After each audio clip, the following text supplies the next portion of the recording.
Mirë, jemi rikthyer në studio tashmë për të folur për një prej projekteve më ambicioze që i është bashkuar industrisë kreative në Shqipëri.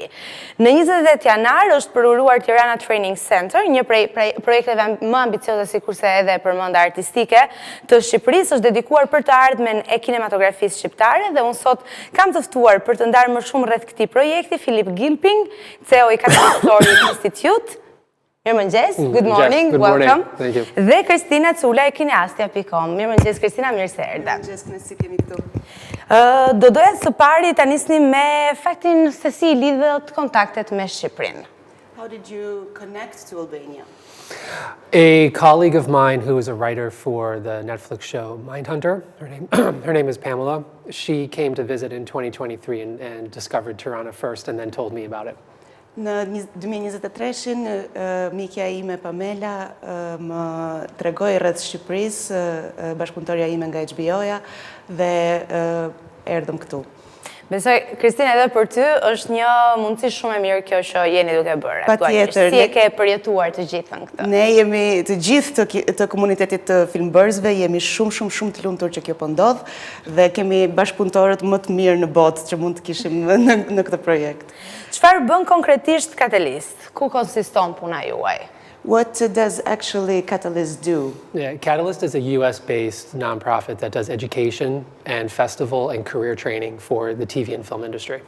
Është një institut filmi dhe televizioni që trajnon gjeneratën e filmbërësve dhe të njerëzve që punojnë në produksione të ndryshme.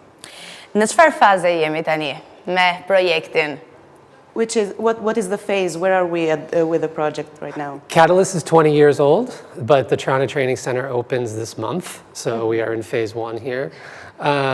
We are offering all the creative classes, acting, writing, producing, cinematography, directing, but also, and this is what makes it more unique than other film schools, even in the US, we're offering all of the below the line, all the crew training, hair, makeup, costumes, carpentry, everything else. Business classes, which is something I really want to talk with you about this morning on this program, because a lot of people think of arts and business as separate things, and they're not. But actually it's not. Pra, është një institut që sapo ka filluar në Shqipëri, I cili ka disa programe të ndryshme, që nga shkrimi, skenarit, deri te produksioni apo edhe biznesi. Një gjë e veçantë që ka kjo shkollë krahasuar me të tjerat në rajon, është fakti që trajnon edhe ato që ne quajmë nën linjën e krijimtarisë. Ka disa që janë, do bëj vetëm një shpjegim të shkurtër që ilustron shumë mirë këtë gjë.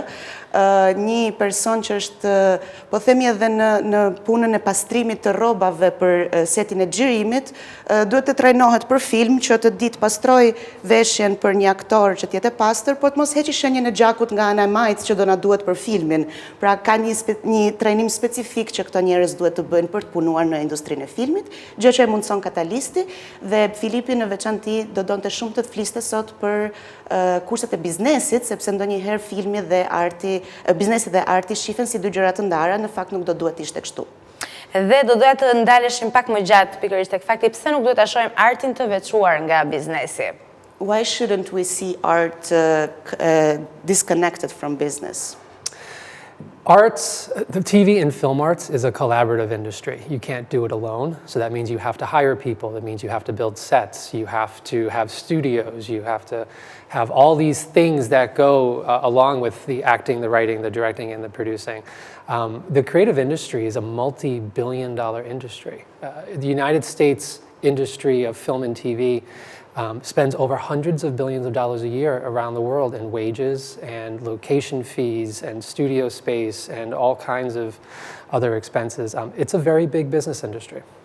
Ndonë se vjen nga arti, është një bashkëpunim midis shumë profesionistëve të ndryshëm dhe ashtu siç duhet një person që merret me letrat ose një person që merret me lokacionin ku do xhirohen gjërat, duhet gjithmonë edhe kjo ana e biznesit dhe organizimit përveç se asaj artistike. Tani dua ta pyes pak Filip se çfarë I pëlqen më shumë tek Shqipëria. What do you like the most from Albania?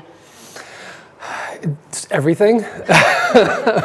The basics, the weather, the climate, the locations, the people are extremely friendly.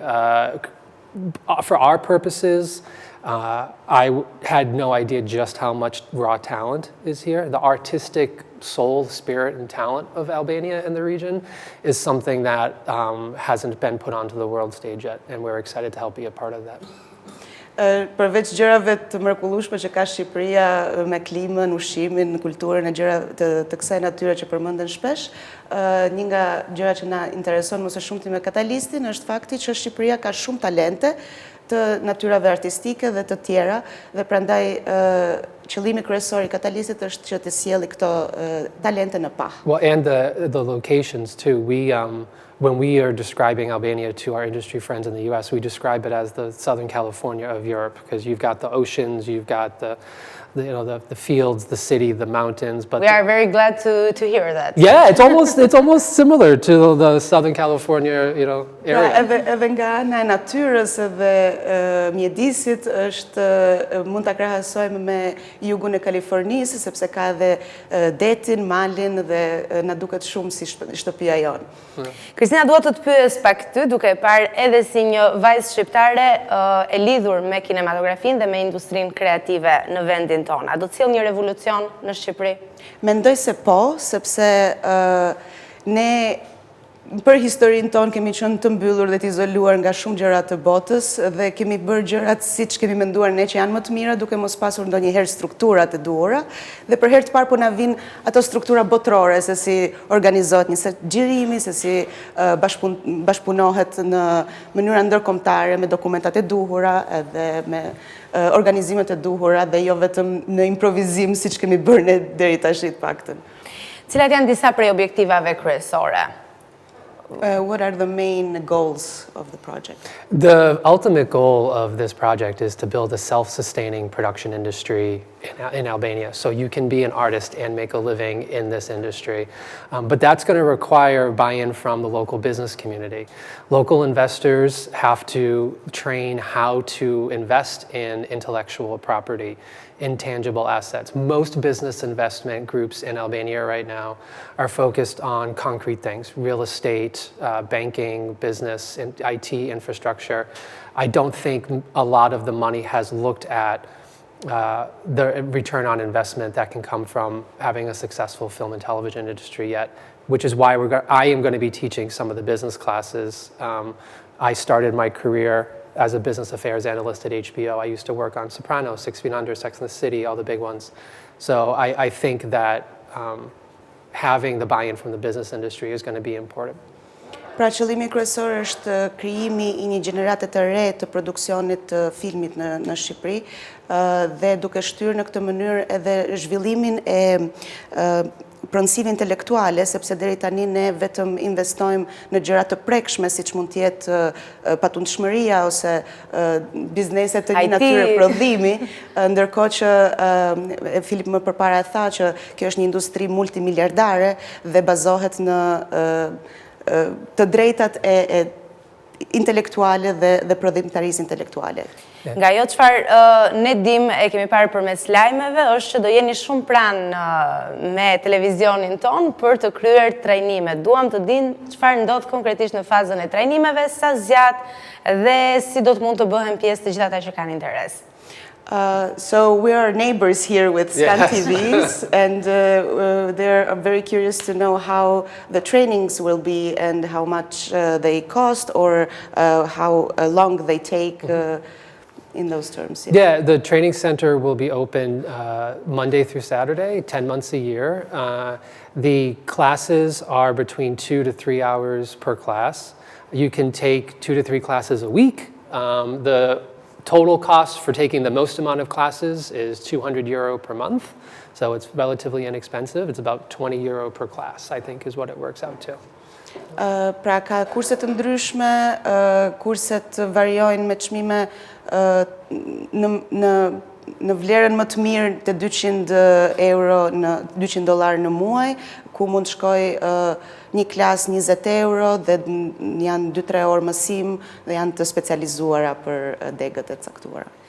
Një pyetje e fundit, one last question. When will we see the first movie, the first Albanian movie in HBO or Netflix or any other platform? I don't know an exact date, but I do know that there are already multiple productions from the US and Europe that want to come film in Albania because of the training center. To your question about when will the first Albanian movie go out to international distribution, the answer is the more buy-in, the more investment, the more support, the more students we get quicker, the quicker you're going to see, the faster you're going to see that happen. E pyeta në fakt Filipin se kur do ta kemi filmin ton të parë shqiptar në HBO apo në Netflix dhe tha që ka interes të ndryshëm pikërisht për të sjell investime në Shqipëri sa i përket filmit, kështu që sa më shumë të investojmë, aq më shpejt do ta kemi. Unë ju falenderoj shumë që ishit me mua. Thank you for being here. Faleminderit Kristina dhe ju uroj sa më shumë suksese në vijim. Faleminderit. Mirë, miq të Start, ne do të shkëputemi vetëm për pak minuta dhe pastaj rikthehemi menjëherë në studio me një tjetër bisedë.